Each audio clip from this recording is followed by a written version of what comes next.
வீட்டில் வளர்க்கக்கூடாத செடிகள் என்னென்ன தெரியுமா? ஆன்மீக சாஸ்திர முறைப்படி, வாஸ்துபடி நம் வீட்டில் சில செடிகள் வளர்க்கக்கூடாது. அப்படி வளர்த்தால் வீட்டில் பண கஷ்டம், குடும்ப பிரச்சனைகள் போன்றவை வரும்.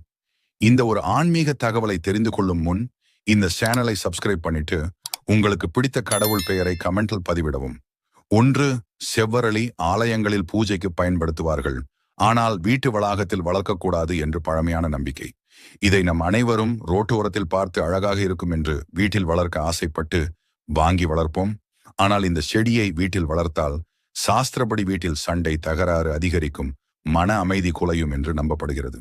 எருக்கம் சிவபெருமான் அருளை பெற்ற பூ, ஆனால் வீட்டில் வைத்தால் கஷ்டம், நோய் அதிகரிக்கும். மேலும் பாம்பு, பிசாசு போன்றவற்றை ஈர்க்கும் என்று பெரியவர்கள் சொல்லுவார்கள். தும்பை செடி சிவபெருமானுக்கு மிகவும் பிடித்த பூ, ஆனால் வீட்டு வளாகத்தில் வைத்தால் வீட்டில் வறுமை வரும்.